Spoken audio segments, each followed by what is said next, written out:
Vítám vás u tohoto videa. Jak jste si všimli, tak tentokrát jsem tady já a ne Tesák, a to je z toho důvodu, že jsem Tesákovi z minula už trošku víc domluvila, takže myslím si, že už to nikdy neudělá.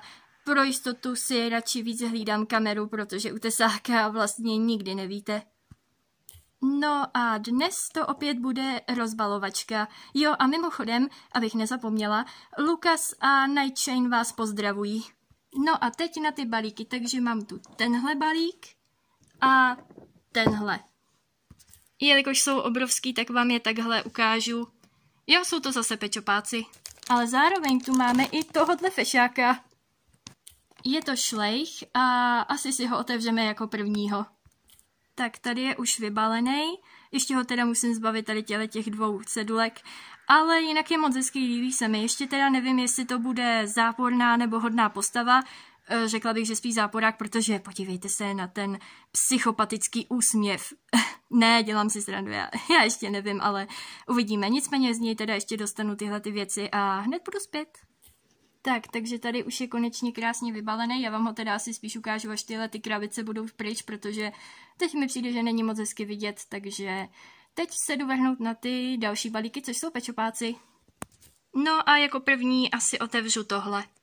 Tak, už jsem je takhle otevřela a hnedka mi tady vypadl gauč, takže jedno venku a teď se jdou vyndat teda ty zbytky. Takže už jsou teda vyndaný. A mimochodem ta hostina tady vzadu, to je pro vás, to jsem přichystala, já sama, ano. No, takže jsou moc hezký. Já když tak vám je ukážu trošku blíž, tak tady je tady ta krásná SHC, ta se mi hrozně moc líbí, ježiš, promiň, tě tady mlátím. No, ale prostě líbí se mi hrozně moc, stejně jako tady tahle ta strašně krásná kočička, ta je úplně úžasná, prostě tady má nějaký mašličky, nebo spíš vlastně mašličku a krásná prostě. No a pak je tu tady tohleto krásný maličký koťátko. Pak je k tomu tady samozřejmě tady ta karta. Tady to, jestli se nepletu, tak tomu se říká coin. No a tady jsou pečopáci, který si můžete koupit. No a pak tyhle ty doplňky, jako je stůl, hamburger, hranolky, popcorn, sushi, gauč a notebook. Ten notebook jde zavírat i otevírat, což je super. Takhle teda vypadá otevřený, akorát bohužel, jelikož vy víte, že já prostě nemám moderní technologii prostě ve svých příbězích, tak se mi úplně nehodí, ale i když si myslím, že pro něj stejně nějaký využití najdu. Já už jsem našla. Ty mi tady budeš hezky hlídat statistiky na YouTube, protože už na to nechci být sama a ty peníze nepotřebuješ, takže mi to hezky budeš hlídat ty statistiky, jo? Mlčení znamená souhlas, díky! No a teď jdu otevřít tohle, takže hned jsem tu. Tak, takže tady jsem je takhle otevřela a teď jedu dostat z toho ven. Takže jsem zpátky a už je mám vybalený a teď vám je tady ukážu. Takže jako prvního tu máme tohletoho hezkýho koníka a je moc, je moc hezký a moc se mi líbí a no, prostě hezký. Pak tu máme tady tohletoho králíčka, který je moc hezký a myslím si, že mu dám jméno, je to holka, takže si myslím, že jí dám jméno Mia, protože přijde mi, že to jméno se na ní hodí, takže když tak jestli ji uvidíte v nějakém příběhu, tak to bude Bia. Mia, ne Bia, Mia. No a jako další je tady tohleto roztomilý malý medvíďátko, to je lední medvídek a je opravdu moc roztomilý, hrozně moc se mi líbí. Mimochodem, už jedno medvídě tady tohleto mám, tohleto a jako tenhle ten jakoby model a myslím si, že se k sobě hodí jako bráchové. Já vím, že tohle je teda jakoby typický medvídě, ale i tak mi přijde, že se k sobě hodí jako bráchové.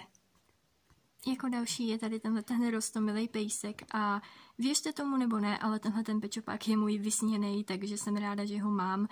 A taky jsem si všimla, že má LPS 2krát, což je trošku vtipný, ale i tak se mi líbí hrozně moc.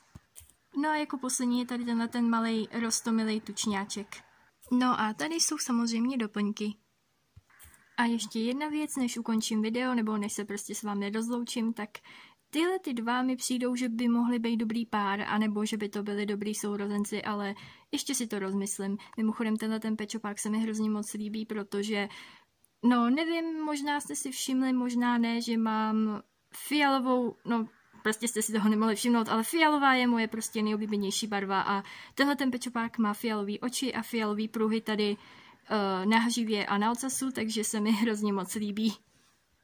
A málem bych zapomněla, tady samozřejmě zase k tomu je tohle, že si můžete ověřit, jako jaký pečopáky si teda můžete koupit. Taky samozřejmě kartička a coin.